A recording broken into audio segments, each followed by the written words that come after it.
സ്വർണം കട്ടവൻ ആരപ്പ? സഖാക്കളാണ് അയ്യപ്പ. സ്വർണം വിറ്റത് ആർക്കപ്പ? കോൺഗ്രസിനാണ് അയ്യപ്പ.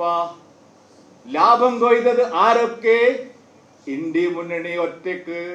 ഞങ്ങൾ സൂചിപ്പിക്കാൻ ആഗ്രഹിക്കുന്നത്, വൈറലായിട്ടുള്ള ഒരു പാട്ട് ഇപ്പം ഇറങ്ങിയല്ലോ, ആ പാട്ടിൽ ചില ഭേദഗതികൾ വരുത്തേണ്ടി വരുമെന്നുള്ളതാണ്. വരും ദിവസങ്ങളിൽ ആ പാട്ടിൽ ചില ഭേദഗതികൾ വരുത്തി നമുക്ക് കേൾക്കേണ്ടതായിട്ട് വരും.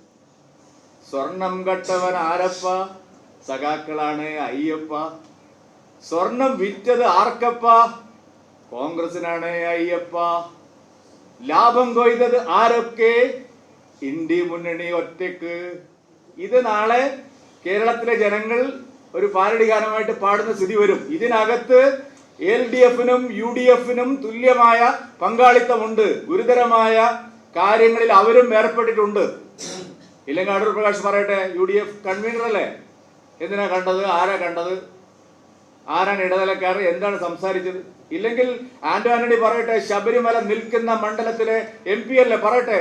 നമ്മളൊക്കെ ആരെങ്കിലും കൂട്ടിയിട്ട് പ്രധാനമന്ത്രിയെ കാണാൻ പോയിട്ടുണ്ടെങ്കിൽ, അല്ലെങ്കിൽ ആഭ്യന്തരമന്ത്രിയെ കാണാൻ പോയിട്ടുണ്ടെങ്കിൽ, അല്ലെങ്കിൽ JP നഡ്ഡയെ കാണാൻ പോയിട്ടുണ്ടെങ്കിൽ പറയാൻ ബാധ്യസ്ഥനാണ്. ഏതെങ്കിലും ഒരു വ്യവസായിയെ കൂട്ടിയിട്ട്, അല്ലെങ്കിൽ ഏതെങ്കിലും ഒരു കച്ചവടക്കാരനെ കൂട്ടിയിട്ടോ ഇത്തരം അധികാര കേന്ദ്രങ്ങളിലൊക്കെ പോയിട്ടുണ്ടെങ്കിൽ ഒരു മടിയുമില്ലാതെ പറയാൻ ബാധ്യസ്ഥനാണ്. രാഷ്ട്രീയ പ്രവർത്തകര് സുതാര്യമായിട്ട് കാര്യങ്ങളെ സമീപിക്കണം. അതുകൊണ്ട് കേന്ദ്ര ഏജൻസികളുടെ അന്വേഷണമാണ്. അല്ല, അതിപ്പോ വീഡിയോ കിട്ടുമല്ലോ.